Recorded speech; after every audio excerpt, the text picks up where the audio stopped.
A family is demanding answers tonight after their son was injured falling from a zip line at a Scarborough trampoline park over the weekend. The entire incident captured on camera. The video is shocking, but the good news is the child is okay and recovering at home. CTV's Sean Leathong is live tonight. And Sean, you spoke with the boy and his parents about this incredible ordeal.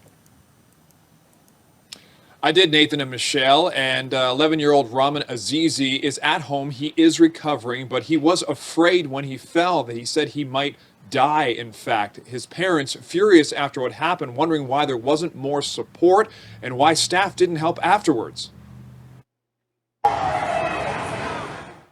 Raman Azizi was testing his harness before riding a zip line this past Saturday. When his time came, a terrifying moment. The harness would fail, Raman falling several meters to the ground. His mother screaming. The young boy would lay on the concrete until help arrived. I was worried about passing away. Raman was lucky, now lying in bed with some internal bruising and more on his back. The 11-year-old is recovering. It feels like my body has cramps and my back is still hurting. His mother breaking down in tears when talking about the fear. I have no words to explain you. His father wants answers. How did that thing can fail? And they have no safety nets underneath. They have no padding underneath. Raman was at Aero Sports Parks in Scarborough, a place that offers trampolines, go-karting, miniature golf, and an obstacle course with a zip line at the end. Ahmed Sadr says his son, who is living with autism, loves trampoline parks and was especially excited by the obstacle course. Sadr says they signed a waiver on entry, but when they got inside, there was only one staff member monitoring the course and no one testing the kid's harness before the zip line. They did not even stop the zip lines going. They did not stop any other activities. They did not come to ask like what's going on, ask for water, ask for help. He says other concerned parents called 911, staying with the family until an ambulance arrived, while staff did nothing. There were bystanders. There were some other parents who started calling. No staff came in even until we left that facility. Raman was taken to Sick Kids by ambulance, where he spent the night being looked after, luckily with only bruising. Sadr can only wonder how much worse it could have been when you consider how the obstacle course runs several meters above the entire park. Imagine if the kid fall on the go-kart track and the go-kart runs over it. We reached out to Aero Sports Parks today, and they sent a statement saying, "We are aware of the incident and it is currently under review with our insurers and legal counsel. Given that this involves a minor, we're not providing interviews or comments at this time." How's the pain? Is still the same? Now, as they look after their son, Ahmed and Mona have filed a police report and are hoping something is done. They also want parents to be aware. People try to find a safe environment where the kids can enjoy, and you cannot come back on a stretcher. Sadr says they left belongings at Aero Sports, but they say they still have not been contacted by the company, not even to offer an apology. Now, there are several Aero Sports locations throughout southern Ontario, and the parents here want it to be known that they want to know what could happen, what could be prevented in the future, but they said they still haven't heard back. Reporting live, I'm Sean Leathong. Nathan and Michelle, send it back to you. All right, thank you, Sean. Just to begin, I'm going to get you to introduce yourself and give me your preferred title, please. Okay. I'm Michael Troy Richardson. I'm a zipline and aerial adventure expert. I have an engineering degree. I have a master's in technical writing. Working on another master's, but most of my work is subject matter expert. And you're joining us from Salt Lake City? Santaquin, Utah, which is about 50 miles south of Salt Lake. Okay, great. And is Troy just okay? Just Troy Richardson, or do you prefer Michael? Yeah, Richardson? I go by Troy, my middle name. Okay. All right, sounds good. So you saw the video. What's your reaction when you saw that? Immediately, it was like, where's the redundancy?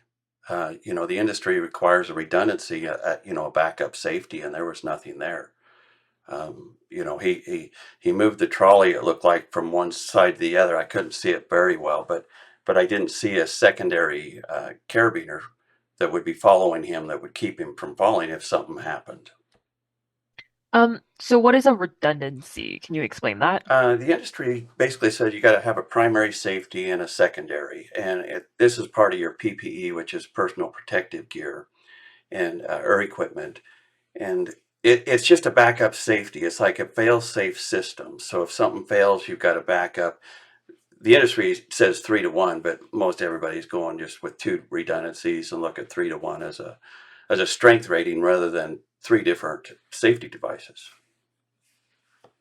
Um, so, what kind of training do staff at parks like these indoor parks, what kind of training do they need to ensure safety for children and or adults? What I've seen in the industry is 40 hours. And I think that's a minimum. I've seen other companies that build rides and they say we want 50 hours, and that's annually. And the type of training that they need to have is the rescue training, the incident training, inspection training, and they really should be training with the standards. And that's where the industry ASTM has done a really good job with the standards, and that's what I train with. And what are those standards, you would say? If you Uh, can maybe just generalize it, I guess. yeah, so ASTM is the American Standard for testing of materials. I think they've changed their name recently, but F24 is the amusement ride division. And the main standard for zip lines is F2959, which is the aerial adventure course or standard. It's for aerial adventure type stuff, kind of like challenge courses and mostly zip lines, but yeah. In this instance, the parents told us that there was only one staffer present at the entire facility, and they have a bunch of obstacle courses going on. And there wasn't really a staffer that checked on his harness or on the wires or anything right before he had that unfortunate fall. So, is that part of the protocol? Like, should there have been someone who checked on him before he got on the zip line, or what could have, I guess, prevented something like this? Yeah, definitely. I mean, back to your question, that if this is kind of a challenge indoor park, like a trampoline park, they want a 30 to 1 ratio. And so for every 30 patrons or maybe 31, you have to have one staff member. And really, you need people at different connection points watching everybody. I have a similar case that's a wrongful death. The staff was trying to keep track of 15 or 20 people, and then more people came, and so they only had one staff, and the person did similar. She fell, but she passed away. Wow, that's very unfortunate. And I think a lot of the time these staffers are quite young, or they're also, I guess like teens. A lot of them work for part-time jobs. Do you think that maybe plays a part into the issues that might arise with safety? Do you think there needs to be more adults present, to ensure the safety of children? Definitely. And the challenge course industry is really factored by the ACCT, which is the Association for Challenge Course Technology. That industry, they want you to have a level 1, level 2, and a level 3 uh, uh, staff member kind of overseeing everything. Because, and they also recommend 40 hours of training, which there's a lot of different areas you can train on. And that's where you need to go to the builder of the operation and say, what kind of training do we need to have to operate this attraction? And is that 40 hours also the same for Canada? Do you know if that's also the case here? Well, the ACCT standard is an international standard, and so it would fall into that category. Right now, Canada uses TSSA, and there's also another standard that, but each of the provinces kind of do their own thing.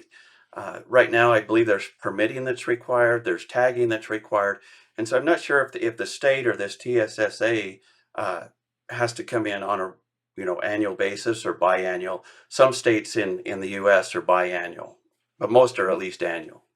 Yeah. Another issue that the parents brought up was that there wasn't any padding or netting below at the bottom, like on the ground where the zip line is. Is that usual, or usually do you think in these indoor parks there should be netting or any type of safety net there? Yeah, it should literally be common, especially in an area where you're moving from one connection to another. I see it in some, manufacturers where they will put netting in a certain portion where there's a risk, and that's right when you're taking off from the zip line. If something happens, it's going to happen right there or at the end. And so, yes, safety netting is a good practice, and I believe, it's warranted in most areas, especially when you're over, 20 feet. And I think these types of indoor facilities, they've kind of grown the last couple of years, and zip lining has been part of that, like indoor zip lining. Um, you know, is there a larger concern for safety when it comes to these types of parks? Is there more that you think should be implemented? Definitely. I think regular safety training. When I owned and operated a park in 2010, we had a safety meeting every day, and that was an hour training, which literally filled the 52 hours a week. And but people need to know how to handle situations. Some standards like the PRCA require you, and that's the Professional Ropes Course Association. They require you to do some rescue training from every location in your park, so that people understand that, yeah, if we've got to rescue somebody, we need to know where this is. We need to know where that is. We need to how to manage it. Call 911, that type of thing. Is there anything else you'd like to add when it comes to having children present? What risk management steps these companies should be taking? You know, the biggest problem is they don't mind paying $10,000 more annually for insurance. I see everything. I've investigated over 100 cases, and so I get to see the insurance costs. I get to see the profit margins. And these parks are making at least 25% off every dollar that walks through that door. Yet they're missing the opportunity to train these people, teach them the values that they could use. Like for me, when I hire somebody, we want to ask them what they want to be in 10 years. If they want to be an engineer in the medical industry, in the sales industry, we hire them because we will now train the engineers to do the inspections and the different protocols that go along with engineering. Those who want to be in medical, they get the rescue training, and then we staff people so that we have those people always on there so that when something happens, it's not like a first time event. We're learning how to do this. We've got to practice that we've practiced, and now we know how to handle this, because I've seen some horrid issues where people have come up and moved individuals after they've fallen, and people have died. My colleague also has a question for you. Troy, what would you say to parents who may be aware of this incident and wonder if these kinds of parks are safe for their kids? Well, the big thing is that waiver will not cover gross negligence. And that's the problem in the industry. People think that they're signing away their life because of this waiver, but it's not true. If this park does not follow standards or the manufacturer's guidelines or its local regulations, that's gross negligence. And so I always tell everybody, if you've had an accident, odds are you're going to get through the summary judgment. Okay, thank you so much for your time. You Thank bet. you. Thanks for Thank asking you. me, Michelle. And it's great to Of always course. share my industry knowledge. Of course. Thank you. Really appreciate it. And is there anything else you want to say or all Just covered? just be safe. If you're a parent and you're taking a child to look up and see what regulations they follow. Ask them if they've been permitted. Because if your people that you're talking to don't even understand or know what standard you're following or what should be followed, I would just walk away. There's too many problems, too many injuries that go away, and it's like, oh, it's my fault because I signed the waiver and didn't do this. But obviously, that accident that I saw in the video has a good, strong case.